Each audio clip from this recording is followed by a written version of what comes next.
Warahmatullahi wabarakatuh.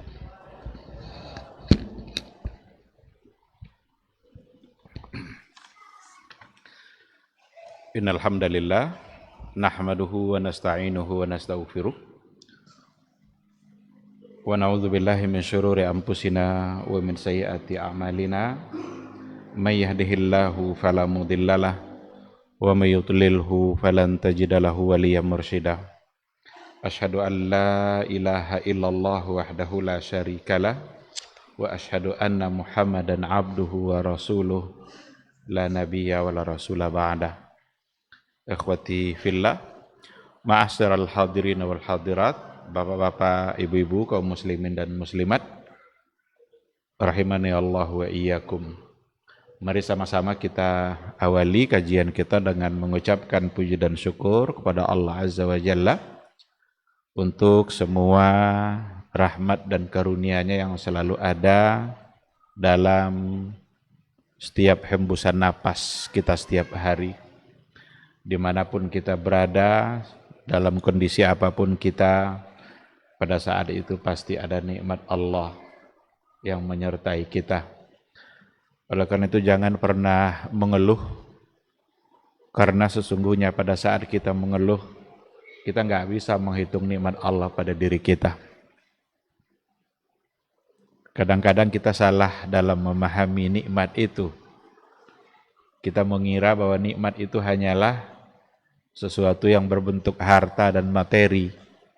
Kalau harta bisa kita hitung, tapi nikmat Allah tak akan pernah bisa kita hitung. Kalau materi kadang habis, tapi rahmat dan karunia Allah tak akan pernah habis selagi umur kita masih ada. Oleh karena itu bersyukurlah kepada Allah, dan orang-orang yang bersyukur adalah orang-orang yang akan ditambah nikmat itu oleh Allah Subhanahu wa taala. Mudah-mudahan ungkapan syukur yang kita ucapkan itu membuat kita semakin yakin dan sadar bahwa kita adalah orang-orang yang memang selalu butuh kepada Allah, dan kita tidak bisa hidup tanpa Allah Subhanahu wa taala. Sama-sama kita juga harus bersalawat dan salam untuk Rasulullah sallallahu alaihi wasallam. Allahumma salli ala Muhammad wa ala ali Muhammad.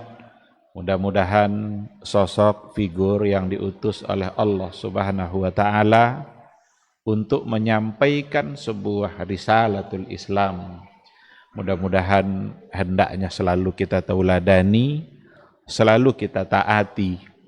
Kita harus mencoba untuk mengukur semua yang kita lakukan dan semua yang kita ucapkan. Kita harus ukur sesuai atau tidak dengan apa yang diajarkan oleh Rasulullah sallallahu alaihi wasallam. Kalau seandainya sesuai, lanjutkan. Tapi kalau seandainya tidak sesuai, maka hentikan. Sebab itu hanya akan mempersulit kehidupan kita di hari mahsyar kelak. Oleh karena itu, pahamilah sebaik mungkin risalah itu, dalamilah sebaik mungkin sunnah dan hukum beliau.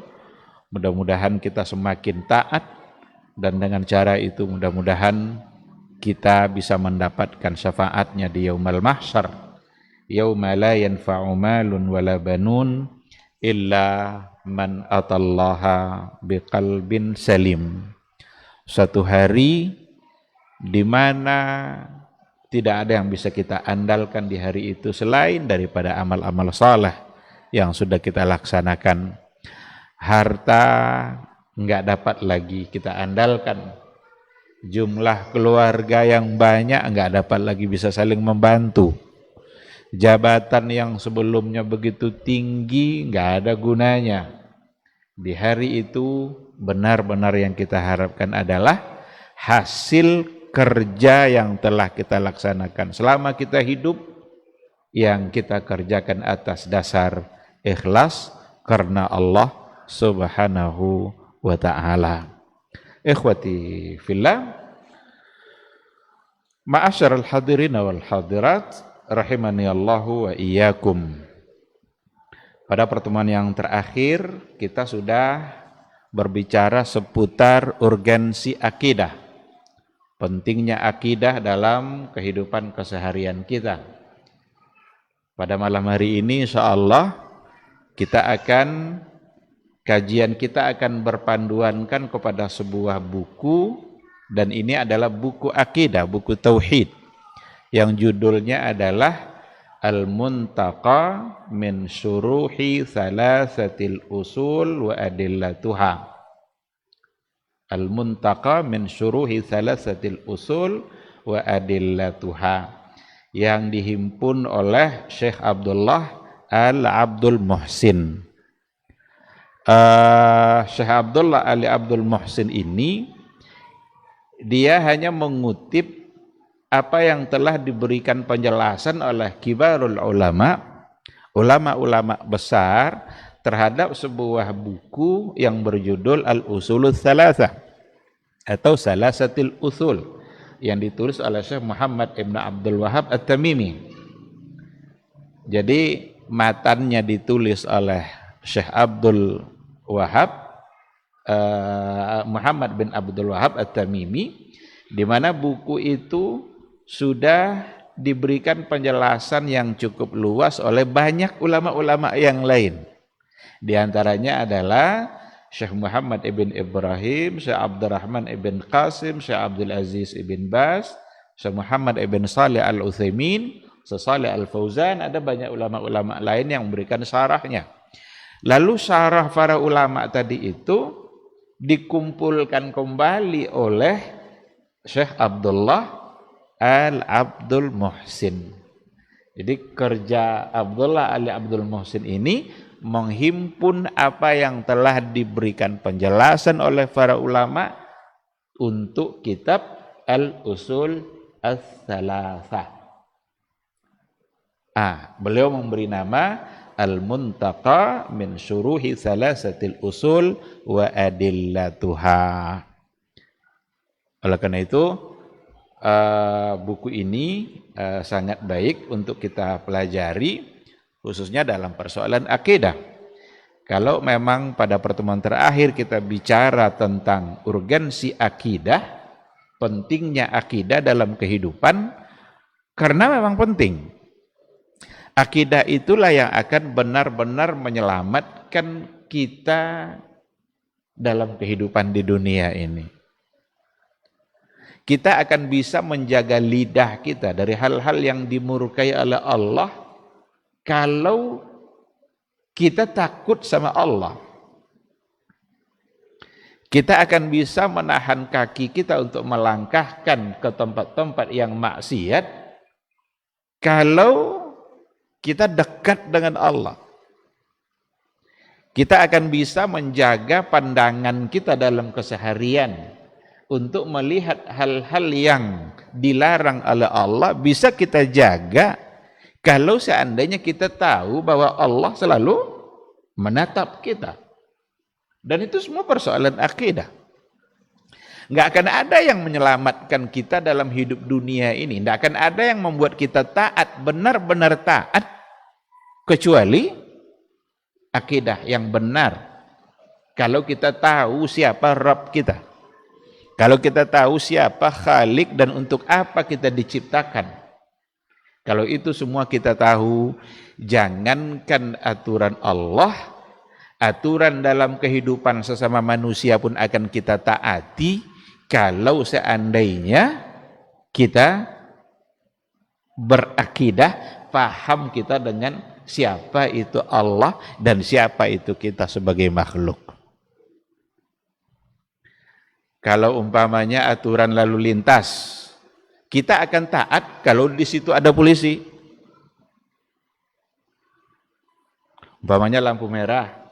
Kenapa kita bisa berhenti? Kalau di situ ada polisi. Coba kalau enggak ada polisi, berhenti enggak kita? Enggak, lewat aja tuh. Lampu merah padahal salah kan? Orang yang kalau akidahnya benar, lampu merah pun akan dia taati. Karena dia tahu bahwa itu adalah aturan dari waliul amr, di mana itu merupakan sesuatu yang juga harus ditaati.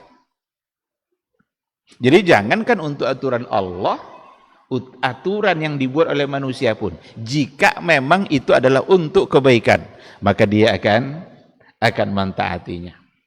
Oleh karena itu, taat kepada Allah, benar-benar taat kepada Allah akan membuat kita taat dalam berbagai hal di kehidupan kita. Oleh karena itu, akidah tentu saja sangat penting bagi kehidupan kita keseharian.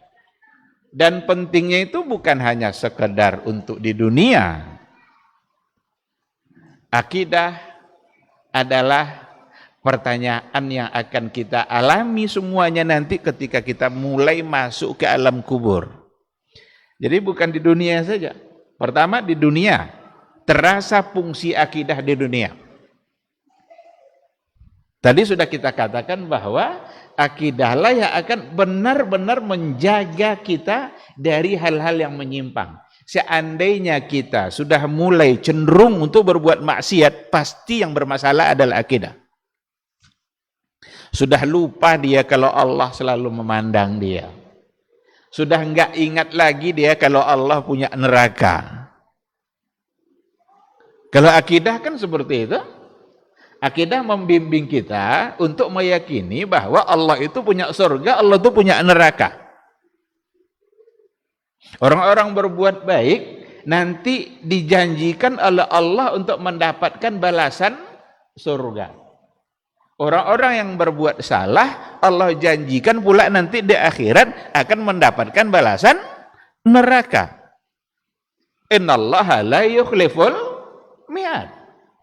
Allah tidak pernah memungkiri janji. Nah, kalau seandainya kita sudah mulai cenderung suka kepada maksiat, pasti yang sedang bermasalah adalah iman kita kepada Allah. Akidah kita, keyakinan kita sudah mulai longgar, sudah mulai menipis. Nah, oleh karena itu, kajian-kajian akidah menjadi sesuatu yang sangat urgen untuk kita pahami. Fungsinya ada pada saat kita di dunia, kemudian fungsinya ada pada saat ketika baru masuk ke alam kubur. Baru masuk ke alam kubur, itu pertanyaannya adalah pertanyaan akidah. Ada 3. Siapa Rabb kamu?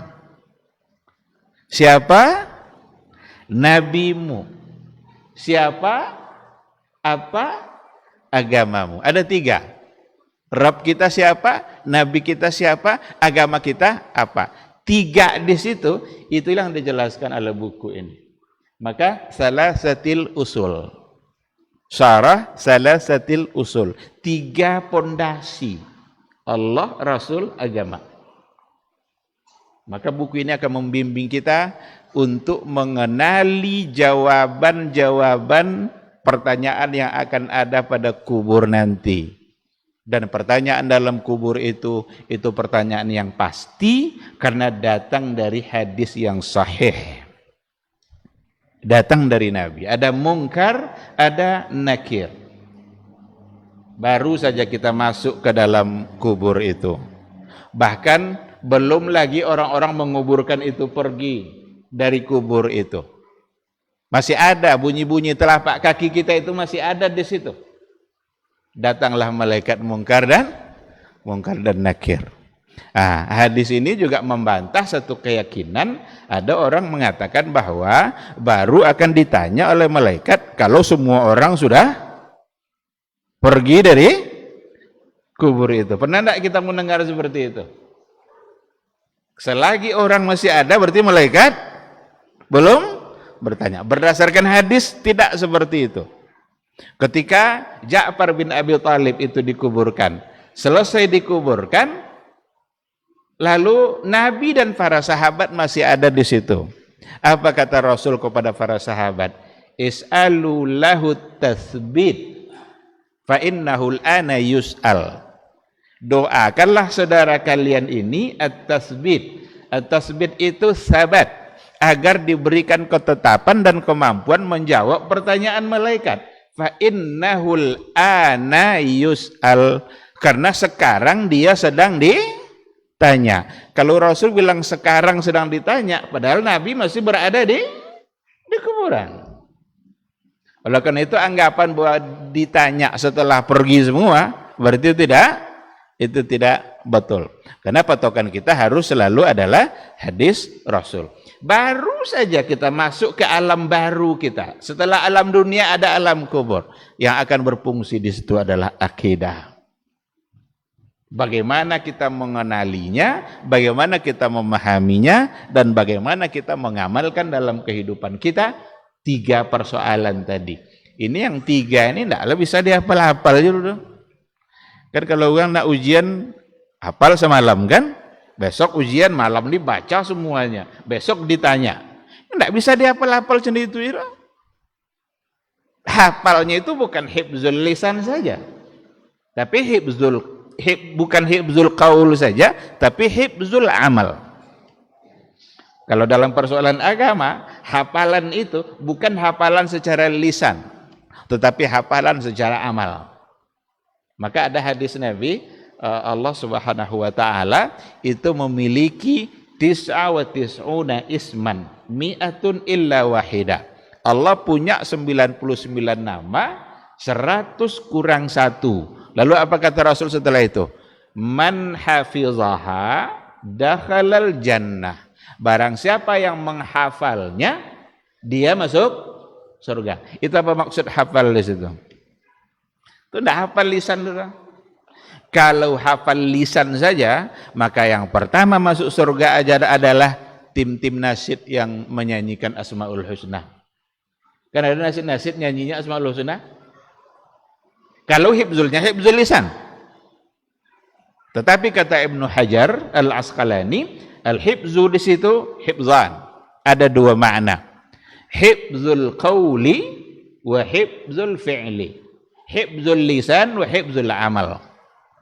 Dia hafal secara lisannya juga, dan dia jaga pengamalan dari apa yang ada di dalam makna nama tadi itu.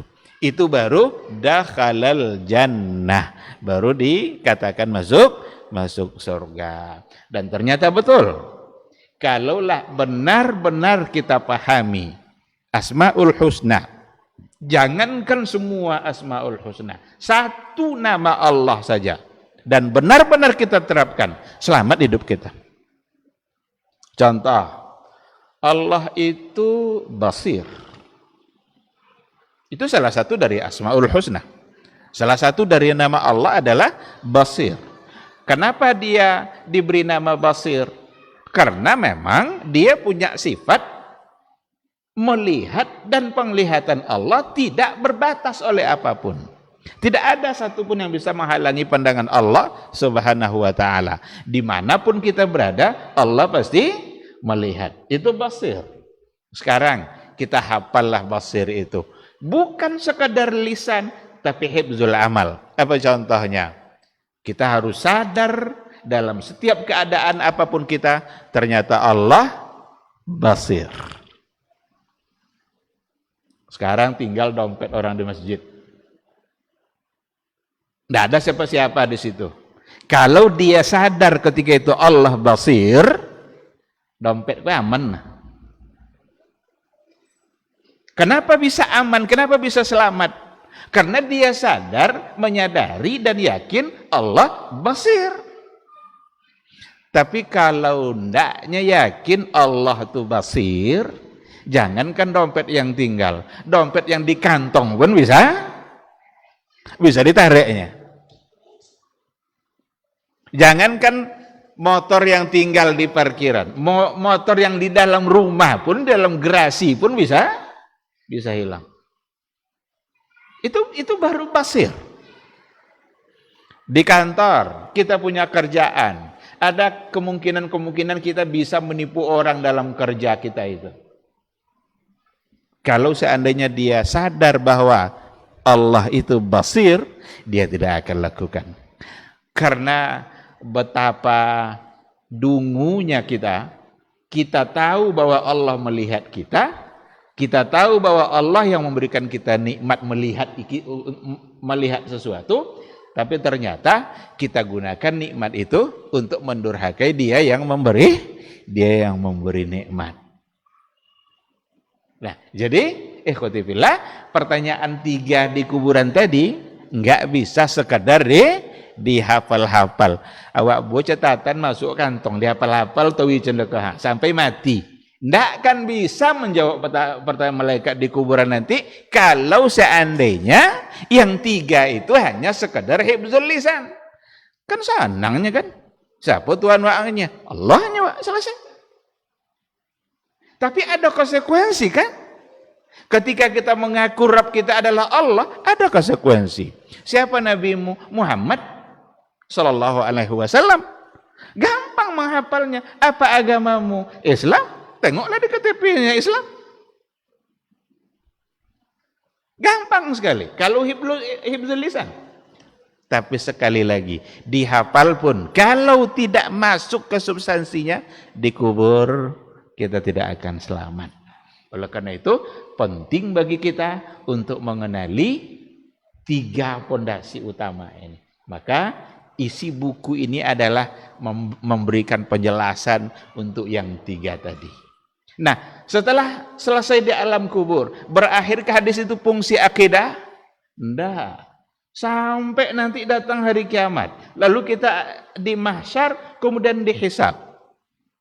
Ditimbanglah nanti la ilaha illallah itu, ditimbang dengan amal-amal yang lain. Dan bisa-bisa la ilaha illallah ini mengalahkan timbangan yang lain. Oleh karena itu, jangan pernah campuri akidah kita dengan syirik.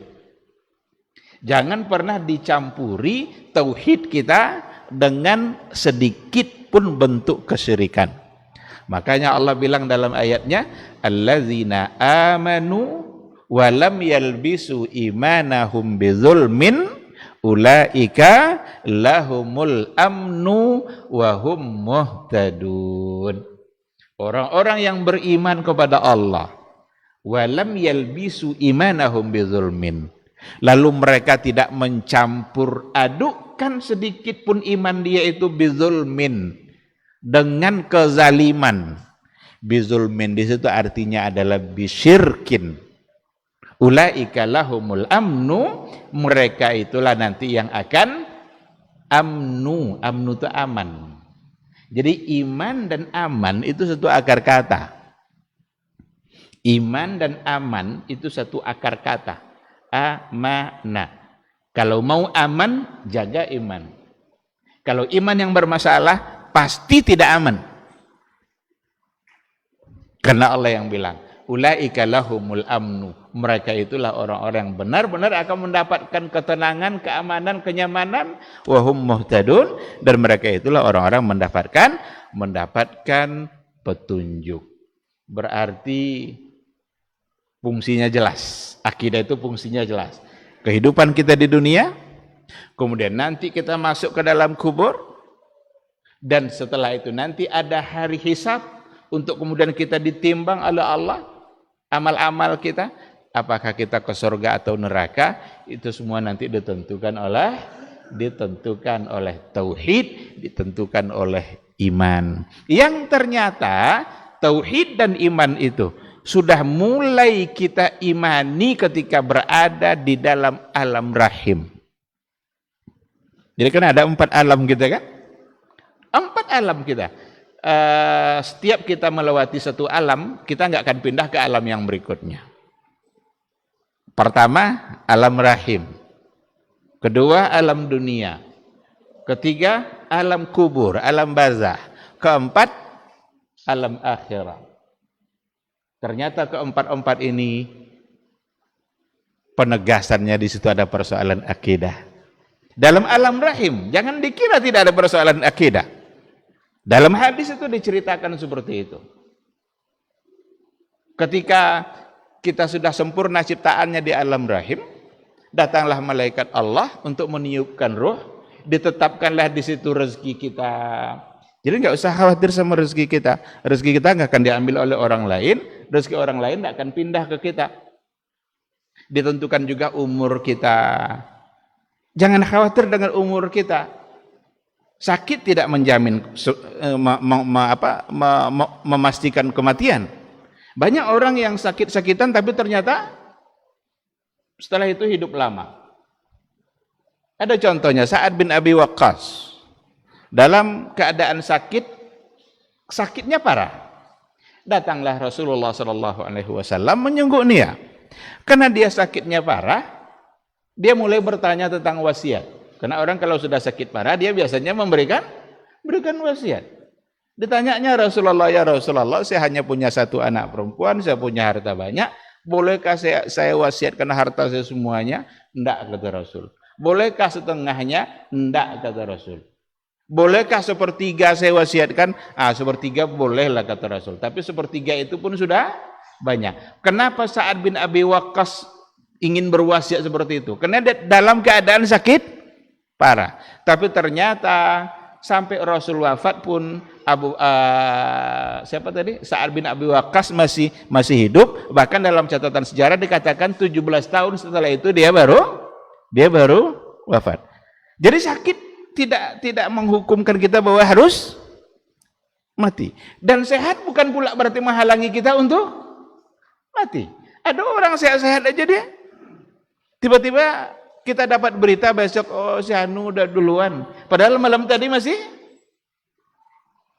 Ini menandakan bahwa umur di tangan Allah. Dicatat ketika kita di alam rahim. Dan Allah bertanya kepada semua kita ketika di alam rahim itu. Apa kata Allah? Alastu bi rabbikum? Qalu bala. Bukankah saya ini adalah Rabb kalian? Semua kita di alam rahim menjawab, bala, benar ya Rabb, kamu adalah Rabb kami. Itulah sebabnya Nabi mengatakan, kullu mauludin yuladu ala fitrah. Semua anak yang dilahirkan itu lahir dalam keadaan suci. Tidak ada satupun yang punya dosa, karena dia di alam rahim ketika itu sudah mengakui bahwa Allah sebagai Rabbnya. Fa'abawahu yuhawidanihi wa yumajjisanihi wa yunasiranihi. Orang tuanya lah, lingkungannya lah yang merubahnya menjadi Yahudi, Nasrani, Majusi, padahal dia lahir dalam keadaan fitrah. Jadi 4 alam yang kita lewati itu ternyata semuanya bicara tentang akidah. Penting enggak kira-kira akidah? Sangat penting sekali. Itulah yang akan menyelamatkan kita. Nah, oleh karena itulah saya diamanahkan untuk berbicara tentang akidah, tentang tauhid, dan memilih untuk berbagi dengan buku yang memang bicara tentang 3 pondasi utama, di mana ketiga-tiga itu merupakan inti dari akidah, dan itu yang akan ditanya nanti di alam kubur. Ikhwati fillah, matan dari buku ini yang berjudul Al-Usulus Salasa itu ditulis oleh, seperti yang kita katakan tadi, Syekh Muhammad ibn Abdul Wahab At-Tamimi.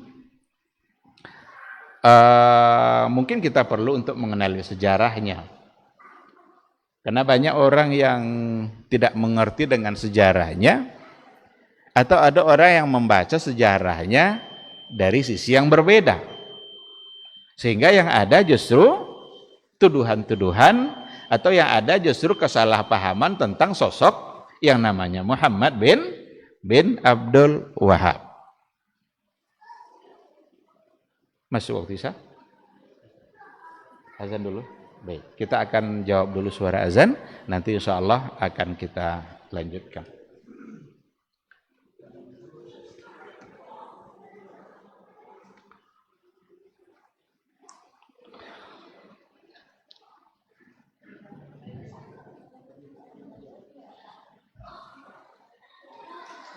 Allahu Akbar, Allahu Akbar. Allahu Akbar, Allahu Akbar.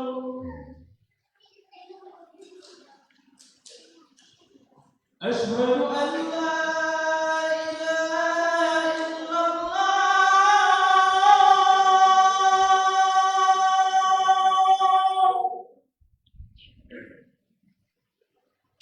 أشهد أن لا إله إلا الله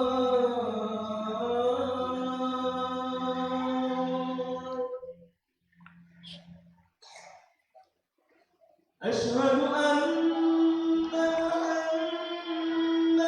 رسول الله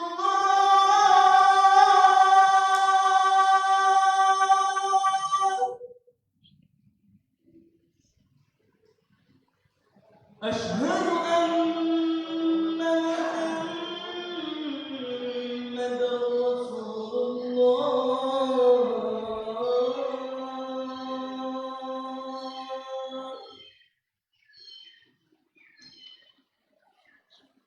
حي على الصلاة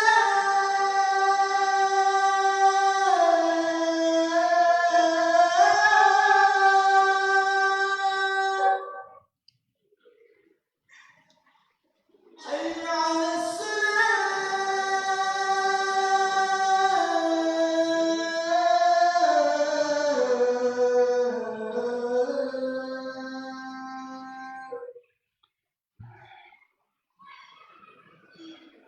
حي على الفلاح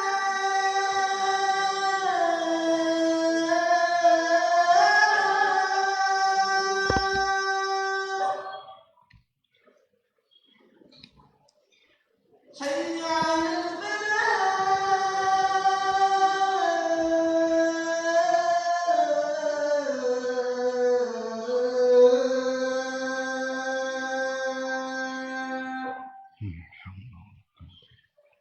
الله أكبر الله أكبر لا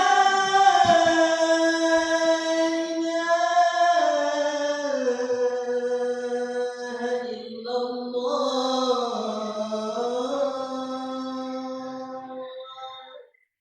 La ilaha illallah Muhammadar Rasulullah sallallahu alaihi wasallam.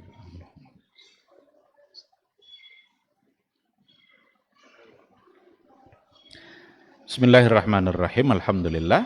Wassalatu wassalamu ala Rasulillah wa ala alihi wa sahbihi wa mawala. Ikhwati fillah, ma'asyiral hadirin wal hadirat, rahimani Allahu wa iyyakum. Kita lanjutkan sedikit materi kita. Kita coba dulu berbicara atau mengenali sekilas tentang sosok Syekh Muhammad bin Abdul Wahab. Beliau nama lengkapnya adalah Muhammad ibn Abdul Wahab ibn Sulaiman ibn Ali, yang beliau lahir di Al-Uyainah, ada satu wilayah di Hijaz, namanya adalah Al-Uyainah pada tahun 1115 Hijriyah. Kalau sekarang kan 1444, berarti kira-kira 300-an, 330 atau lebih. Belum terlalu lama. Itu di sebuah wilayah yang namanya adalah Al-Uyainah. Beliau dari kecil sudah mulai belajar, dididik, karena ia tinggal di satu keluarga yang terpelajar. Dan bapaknya adalah seorang ulama yang ada di wilayah itu, bahkan sebagai Qadhiul Madinah, sebagai qadhi di Madinah bapaknya. Maka pada umur 10 tahun beliau sudah mulai sudah hafal Al-Quran sebelum beliau berumur 10 tahun. Lalu kemudian beliau pergi ke berbagai wilayah seperti Yaman, Basrah, Hijaz secara keseluruhan.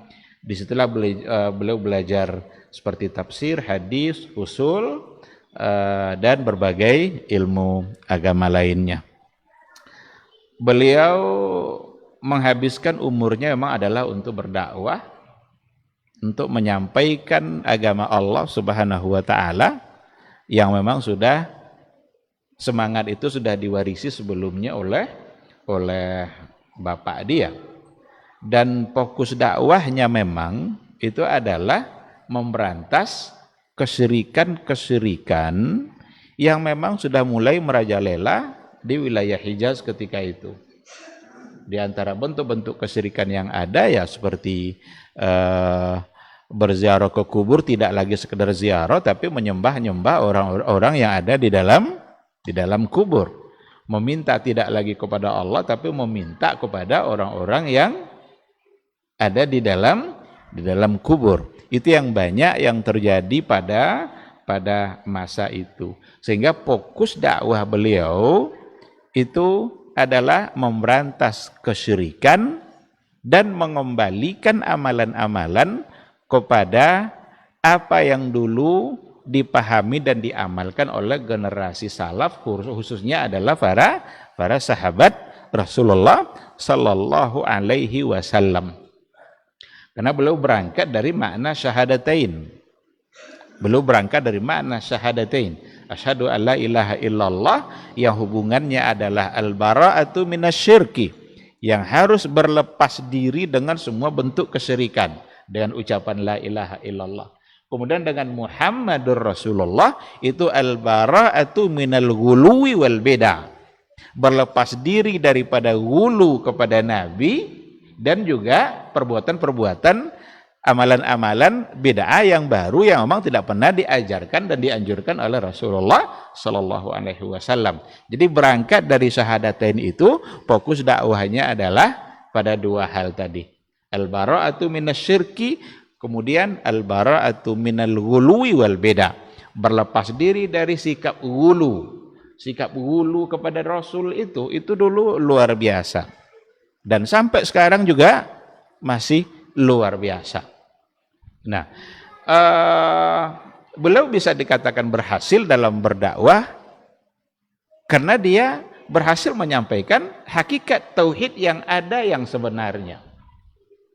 Setidaknya pertama untuk wilayah Hijaz, untuk kemudian menyebar ke berbagai macam wilayah. Karena kesyirikan itu sudah menyebar sampai ke mana-mana. Bahkan beliau juga ada yang melabelkan sebagai mujaddid, sebagai pembaharu, karena dalam hadis dikatakan bahwa akan datang fi kulli ra'si sanatin may yujaddidul hadinah. Dalam setiap 100 tahun itu akan ada man yujaddidu lahadina. Akan ada orang, sosok yang datang sebagai mujaddid, sebagai pembaharu, mengembalikan kesalahan-kesalahan kepada pemahaman-pemahaman yang benar dalam beragama. Maka ada yang memasukkan beliau sebagai mujaddid, sebagai pembaharu itu. Walaupun tidak sedikit dari tantangan-tantangan dan tuduhan-tuduhan yang diarahkan kepada beliau. Beliau mendapat tuduhan yang luar biasa, yang beliau sendiri sudah jawab dalam buku-bukunya.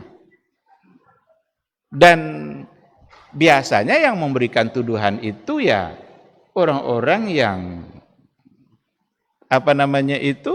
yang memang tidak suka dengan slogan-slogan yang beliau bawa. Ketika dikatakan kita harus berlepas diri dari berbagai semua kesyirikan, maka yang akan tidak setuju adalah pelaku-pelaku syirik yang selama ini dia melakukan itu lalu dikatakan sebagai sebuah kesalahan. Dikatakan kita harus kembali kepada Al-Quran dan Sunnah atau kembali kepada apa yang dipahami oleh para sahabat, itu juga akan ditentang oleh banyak orang. Khususnya yang paling kuat menentang dakwanya Muhammad bin Abdul Wahab itu adalah kelompok Syiah. Itu yang paling kuat menentang. Kenapa Syiah sangat menentang? Ya bagaimana mungkin mereka tidak menentang? Ajakan kepada Al-Quran dan Sunnah atau kembali kepada apa yang dipahami oleh para sahabat, ini pasti akan ditentang oleh orang-orang Syiah. Karena orang-orang Syiah sendiri, sahabat saja mereka anggap sebagai orang-orang yang murtad setelah Rasul wafat. Jadi orang-orang Syiah menganggap para sahabat itu setelah Rasul wafat irtaddu illa salasah. Itu riwayat yang datang dari orang Syiah yang riwayatnya riwayat dusta. Semua sahabat setelah Rasul wafat itu irtaddu. Apa arti irtaddu? Irtaddu itu murtad. Illa salasah. Kecuali 3 orang aja. Ada dalam riwayatnya yang lain mengatakan kecuali 5 5 orang saja. Yang 5 itu tentu saja yang mereka dewa-dewakan, lalu yang pro dia. Yang pertama sekali tentu Ali bin Abi Thalib. Karena orang-orang Syiah adalah orang-orang yang mengaku mencintai Ahlul Bait. Tapi dia bohong dalam cintanya, bohong dia dalam istilah Ahlul Bait itu. Karena Ahlul Bait orang Syiah itu tidak pula semua keluarga Rasul. Kalau benar-benar mereka mencintai Ahlul Bait, maka mereka akan mencintai istri-istri Rasul. Kira-kira istri Rasul keluarga Rasul enggak? Pasti keluarga Rasul kan? Tapi kenapa orang Syiah begitu benci sama Aisyah Ummul Mukminin? 5 aja yang keluarga Nabi yang dicintai oleh orang Syiah itu. Rasul sendiri, Ali bin Abi Thalib, Fatimah, anaknya Rasul, Hasan wal Husain. Padahal Ali punya banyak anak selain Hasan dan Husain. Rasul juga punya anak selain Fatimah. Rasul punya istri namanya Aisyah, namanya Ummu Salamah, namanya ada beberapa orang istri Rasul. Tapi kenapa mereka membencinya? Nah, ketika diajak kembali kepada pemahaman sahabat orang Syiah yang akan pertama membantah. Maka dibuatnya tuduhan-tuduhan untuk dakwanya Syekh Muhammad bin Abdul Wahab. Apa tuduhan-tuduhan yang dibuat oleh orang-orang Syiah? Beliau itu suka mengafirkan. Dituduh suka mengafirkan. Beliau itu haus darah. Beliau itu benci kepada mazhab. Beliau itu menganggap dirinya yang paling benar. Itu semua datang dari Syiah. Jadi karena mereka tidak bisa melawan, tidak bisa dia mengalahkan dakwah itu, otomatis caranya adalah dengan membuat-buat tuduhan. Padahal kalau didalami secara baik, semua tuduhan-tuduhan tadi sesungguhnya yang melakukannya adalah orang Syiah. Semuanya. Ketika dikatakan suka mengkafirkan, orang Syiah lah yang paling suka mengkafirkan. Jangankan kita-kita nih, sahabat saja kafir bagi mereka, apalagi kita. Dan Syekh Muhammad bin Al-Wahhab tidak pernah suka mengkafirkan itu. Dia jawab sendiri dalam bukunya. Adalah dalam buku yang lain beliau mengatakan, adapun tuduhan-tuduhan bahwa kita suka mengkafirkan, kata beliau, itu hanyalah min buhtanil a'da. Itu hanyalah bentuk dari kebencian-kebencian musuh dakwah saja. Karena beliau tidak mengkafirkan. Dianggap sebagai suka haus darah. Itu juga tuduhan yang sering terdengar itu. Yang haus darah itu justru Syiah. Syiah itu ini hari Asyura kemarin itu, hari 10 itu, hari 10 Muharram itu. Itu bagi orang Syiah itu hari-hari berdarah itu. Pukul-pukulnya badannya sendiri sampai berdarah-darah.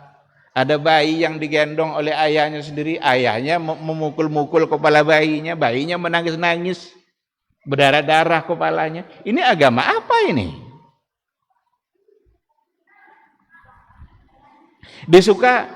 Dituduh sebagai benci mazhab, tidak menghargai mazhab. Orang Syiah lah yang paling tidak menghargai mazhab itu. Karena bagi Syiah mazhab itu yang benar hanya mazhab Syiah. Tapi ajakan-ajakan kepada Al-Quran dan Sunnah justru menghargai semua mazhab. Syekh Muhammad bin Abdul Wahab dalam dakwahnya sangat menghargai mazhab. Karena itu bukan dakwah baru, bukan ajakan baru.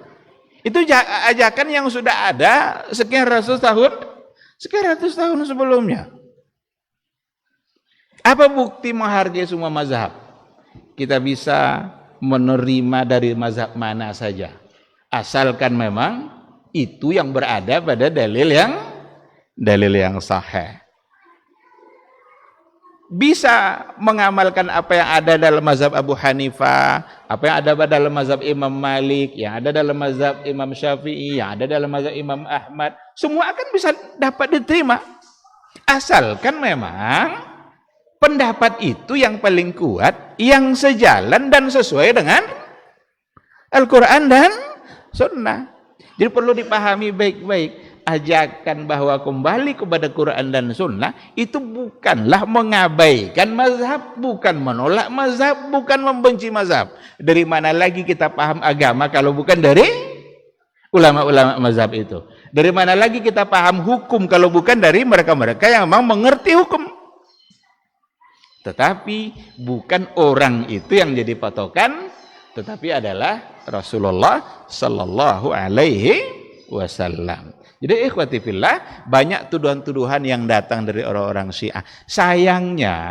Sayangnya tuduhan yang datang dari orang-orang Syiah itu banyak yang orang-orang Muslim lainnya di Indonesia ini yang terpengaruh oleh tuduhan itu, dianggapnya iya. Oh iya ya. Akhirnya dia pun ikut melakukan tuduhan yang sama. Coba dengar tuduhan-tuduhan orang-orang yang tidak suka dengan dakwah-dakwah kembali pada Quran dan Sunnah. Pasti yang 4 tadi. Suka mengafirkan, benci mazhab, menganggap dirinya benar sendiri, pasti itu semua tuduhannya. Tidak ada yang lain. Padahal itu tuduhan semua datang dari orang-orang Syiah. Nah, jadi berhati-hati betul dalam persoalan ini. Maka saya yakin orang-orang yang menuduh dakwah Syekh Muhammad bin Abdul Wahab dengan tuduhan-tuduhan yang tidak baik memang adalah orang-orang yang tidak mengerti sama sekali dengan hakikat dakwah yang dilakukan oleh Syekh itu sendiri. Tidak mengerti dia. Mungkin dia belum pernah membaca secara langsung buku yang ditulis oleh Syekh itu. Mungkin belum pernah dia baca. Karena pernah terjadi di India atau di Pakistan, ada seorang dai yang memang kerjanya adalah memaki-maki Syekh Muhammad bin Abdul Wahab. Wahabilah namanya, macam-macam lah yang digelarkan ke dia. Tapi muridnya tadi santai aja, dengar terus. Satu ketika muridnya itu pergi umrah, sampai di Mekah, dia beli salah satu dari bukunya Syekh Muhammad bin Abdul Wahab, karena rata-rata bukunya bicara tentang akidah. Dibawa pulang ke India kan, dibuang kulit dah. Nggak ada nama Syekh Muhammad dulu di kulit, tinggal isi aja. Dia bilang, ya Syekh, saya dapat buku, cuma saya nggak tahu bagus atau enggak nih. Tolong saya baca dan sampaikan nanti ke saya apakah bagus atau tidak. Dibaca sama gurunya itu, tanpa mengetahui siapa yang penulisnya. Setelah selesai dia baca, wih bagus nih katanya. Inilah akidah yang benar itu. Inilah bagus bukunya ini katanya. Barulah muridnya itu bilang, yo Syekh, kamu tahu enggak siapa penulis buku itu? Itulah orang yang Syekh caci maki selama ini. Karena dalam kajian dia, dalam mukadimah kajiannya, sebelum mulai mengaji, dia mulai dulu dengan memaki-maki Syekh Muhammad bin Abdul Wahab. Jadi orang-orang yang menuduh-nuduh hari ini itu, coba baca dulu baik-baik. Pakai akal jernih, pakai hati. Jangan karena sudah terlanjur benci, lalu kemudian tidak lagi menerima kebenaran datang dari orang yang dibenci. Jadi tuduhan-tuduhan itu hari ini nggak akan lari dari yang 3 tadi. Suka mengafirkan, benci mazhab, tidak menghargai ulama. Siapa yang tidak menghargai ulama? Mana akan ada keberkahan ilmu kita kalau ulama sudah tidak kita hargai? Siapa yang tidak menghargai mazhab? Kita wajib menghargai mazhab. Mereka ulama-ulama besar yang telah berjasa besar bagi kehidupan umat manusia. Bahkan mungkin kita tidak bisa beribadah kalau mereka tidak memberikan penjelasan. Tapi pertanyaannya, apakah semua ijtihad para ulama itu benar atau ada yang salah? Jawabannya ada yang salah, karena mereka sendiri yang mengatakan seperti itu. Dan yang mengatakan salah juga bukan kita. Siapalah kita ini mengatakan itu salah? Yang mengatakannya salah itu juga para ulama. Sehingga kalau ada dua pandangan ada dua pendapat umpamanya dalam satu masalah, mazhab ini bilang begini, mazhab ini bilang begini, lalu ulama mentarjih atau menyebutkan bahwa yang benar adalah ini, yang salah adalah ini, boleh hendak kita tinggalkan yang salah ini? Bukan boleh lagi, wajib ditinggalkan. Lalu kita ambil yang benar. Oh, kalau gitu kamu menuduh para ulama itu tidak berdasarkan kitab Al-Quran dan Sunnah. Nah, bukan kita yang menuduh, tapi diberikan penjelasan oleh mereka yang juga ulama. Kita kalau mau ambil contoh ini tentu akan banyak sekali kan, ada kemungkinan di mana apa yang diberikan penjelasan oleh para ulama ternyata berbeda dan lemah pendapat itu dibanding pendapat yang lain, sehingga yang kuat itu yang kita ambil. Saya berikan contoh. Imam Malik, dalam pandangan Imam Malik mengatakan bahwa puasa 6 Syawal itu makruh. Imam Malik. Dalam mazhab lain, Imam Syafi'i apa katanya? Makruh juga? Enggak kan? Kemarin kita puasa enggak 6 Syawal. Puasa kan? Berarti bukan makruh kan? Tapi justru adalah sunnah, dan sunnahnya muakkadah. Man sama Ramadhana summa atba'ahu sittan min Syawal. Siapa yang puasa Ramadan lalu diikutkan oleh 6 hari di bulan Syawal, kana kasiyamid dahri, sama seperti puasa 1 tahun, maka puasalah kita. Imam Malik bilang makruh, seperti yang pernah disampaikan oleh Imam Syatibi dalam kitab Al-Muwafaqatnya, disampaikannya pendapat itu, pendapat Imam Malik. Sekarang kita ambil pendapat selain Imam Malik, kita tinggalkan pendapat Imam Malik itu karena dia bilang makruh. Apakah saat itu kita membenci Imam Malik? Benci Imam Malik kita? Enggak. Cuma untuk pendapat ini kita tidak pakai dia.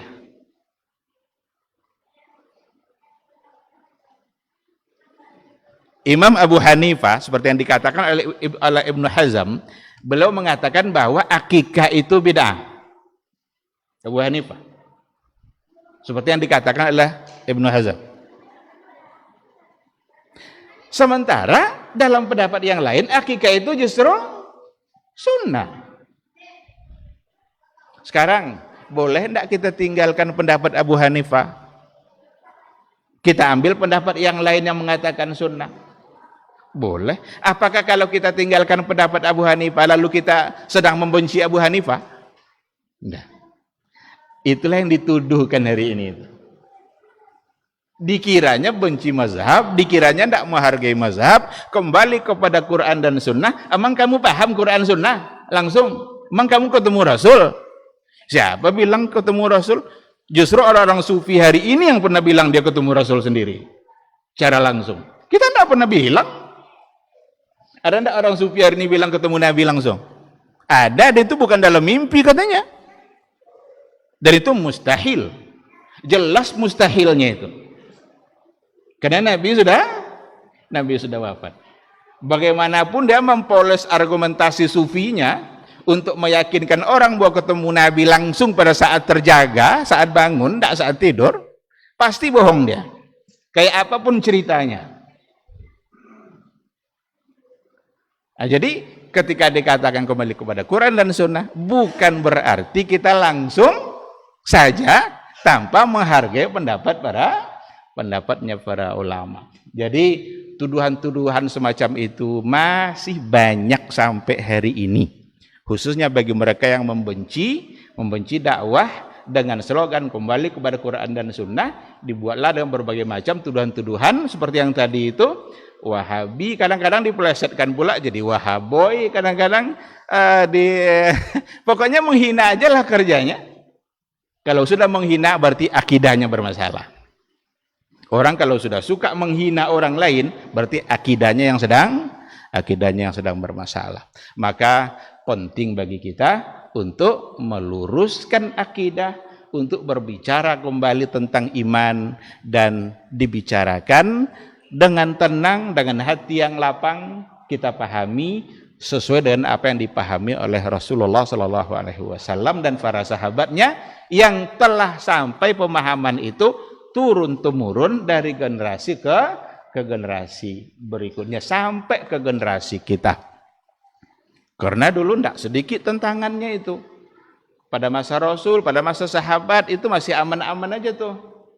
Tapi pada akhir dari generasi itu mulai bermunculan firqah-firqah, aliran-aliran, khususnya dalam aliran kalam, yang mulai mereka memahami sesuatu yang hubungannya dengan akidah dengan pemahaman yang menyimpang, karena sudah memasukkan sesuatu yang ternyata bukan bagian dari akidah, atau mereka sudah punya manhaj dan metode yang tidak lagi murni seperti yang dilakukan oleh para sahabat ketika Rasulullah mengajarkan mereka persoalan akidah. Jadi ada memang perbedaan manhajut talaqi. Manhajut talaqi itu sangat menentukan. Ada sebuah kitab judulnya Manhajut Talaqi wal Istidlal baina ahli sunnah wa ahlil bid'ah. Perbedaan itu akan membuat kita berbeda juga dalam menerima ilmunya. Manhajut talaqi, bagaimana metode kita dalam talaqi wal istidlal. Itulah penyebab terjadinya perbedaan dalam persoalan akidah. Nah, Syekh Muhammad bin Abdul Wahab berupaya untuk mengembalikan kemurnian akidah itu, berupaya untuk memurnikan sebersih-bersihnya dari syirik, sehingga mafhum dari la ilaha illallah tidak bercampur lagi dengan kesyirikan. Sebab takkan pernah seseorang disebut benar-benar muwahhid, benar-benar bertauhid kalau seandainya dia masih syirik. Jadi nggak bisa ketemu itu. Nggak akan bisa dikatakan, oh dia itu orang yang paling benar tauhidnya, lalu dia pelaku syirik juga pada saat yang sama. Mustahil. Selagi dia melakukan perbuatan syirik, berarti dia belum muwahhid yang sebenarnya, belum orang yang bertauhid dengan artian yang sebenarnya. Maka dalam ayat tadi, walam yalbisu imanahum bidzulmin, mereka tidak mencampuri sedikit pun iman mereka dengan kesyirikan. Kalau sudah tidak bercampur sedikit pun, barulah dia disebut sebagai muwahhid, mukmin yang sebenarnya.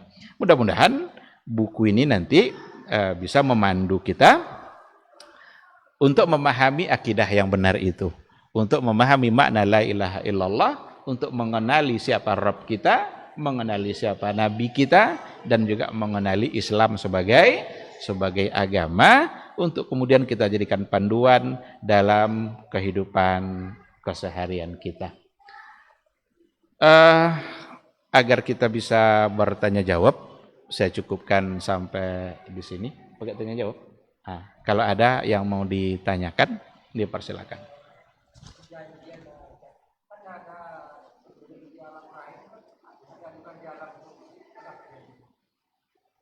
Alam ruh itu bukan dalam ilmu kita. Yas'alunaka 'anir ruhi qulir ruhu min amri rabbi. Mereka bertanya tentang ruh. Yas'alunaka 'anir ruh. Mereka bertanya kepada Nabi tentang ruh. Tetapi Allah jawab, ruh itu min amri rabbi. Berdasarkan pada ayat, Nabi menyampaikan sesungguhnya persoalan ruh itu adalah urusan Rabbku. Oleh karena itu dalam alam ruh saya tidak tahu seperti apa persoalannya, tetapi kita memulai kehidupan kita dari alam rahim. Karena kita sebelumnya tidak ada. Kapan kita ada? Ketika datang malaikat untuk kemudian meniupkan ruhnya untuk masing-masing yang ada di dalam rahim itu. Ketika itulah ia memulai kehidupannya. Walau alam, apakah 5 alam? Tapi yang saya tahu ada pada 4, kita berada pada 4 alam. Kemudian setiap pindah kepada alam baru takkan pernah kembali kepada alam yang sebelumnya. Alam rahim, alam dunia, kalau sudah di alam dunia nggak akan pindah lagi ke alam rahim. Setelah itu alam kubur. Kalau sudah ke alam kubur, tidak akan pindah lagi ke alam dunia. Jadi kalau ada orang menyabui tiap-tiap malam Idul Fitri pulang arwah naangnya, itu tidak ada lah, itu khurafat. Kan ada tidak yang meyakini seperti itu? Malam Idul Fitri pulangnya menengok. Jangan balik ke kubur lah ibu hatinya bini watang laki balik. Kan mati laki kan? Besok Idul Fitri pulangnya. Tengok dah, andai lah lelaki kasannya. Itu ibu hati. Jadi itu khurafat. Sekali lagi khurafat, tidak ada itu. Karena kalau sudah masuk ke alam kubur, berarti dia sudah berada pada sarangnya, itu sudah disimpan oleh Allah. Dan nanti, jadi ada pada hadis, kalau dibaca buku perjalanan panjang menuju mahsyar, ada lagi huru hara hari kiamat. Itu dijelaskan oleh di antara yang penulisnya adalah Ibnu Katsir tentang fitnah pada akhir zaman. Itu ketika nanti ditiupkan ruh, pertama kan ditiupkan ruh, hancur semua alam.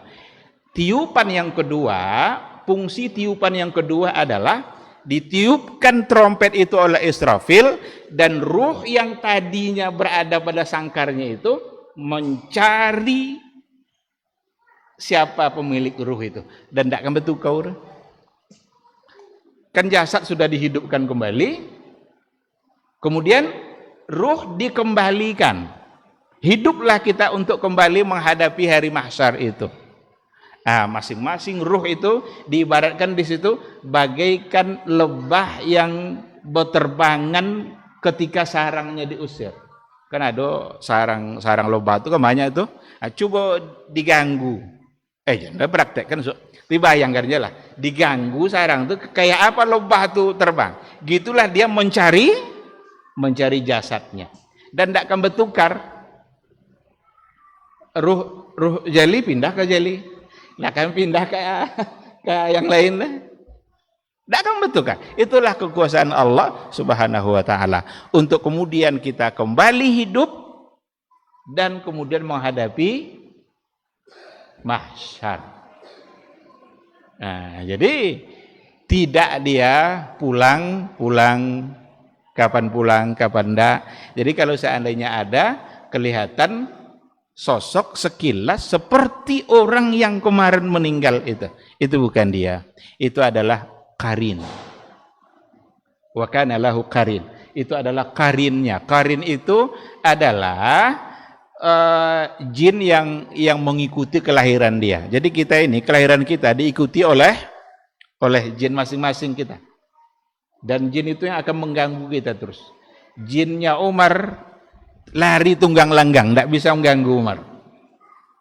Tapi qarinnya Rasul itu masuk Islam.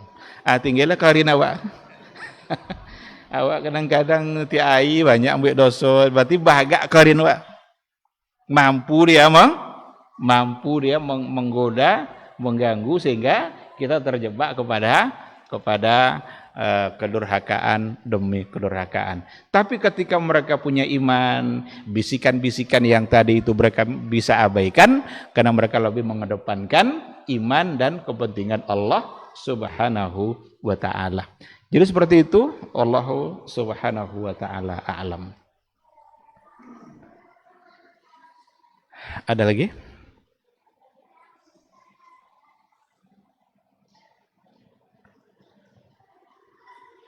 Baik, kalau tidak ada, berarti kita belum masuk kepada isi buku.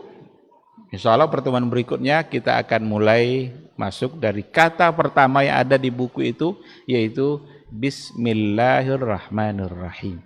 Karena penulis buku memulai bukunya dengan kata Bismillah. Jadi diberikan penjelasan juga oleh para ulama, kenapa beliau memulai dengan Bismillah, apa kandungan yang ada di dalam Bismillah. Apa manfaatnya kata bismillah dalam kehidupan kita? Itu ternyata semua ada penjelasannya, tinggal kita yang harus rajin belajar. Mudah-mudahan Allah Subhanahu wa taala selalu memberikan kita kesehatan dan semangat untuk belajar, dan semoga apa yang kita pelajari dapat kita amalkan, dan semoga Allah menerima semua amal kebaikan kita. Amin amin ya rabbal alamin. Terima kasih. Subhanakallahumma wa bihamdika asyhadu an la ilaha illa anta astaghfiruka wa atubu ilaik. Wassalamualaikum warahmatullahi wabarakatuh. Demikian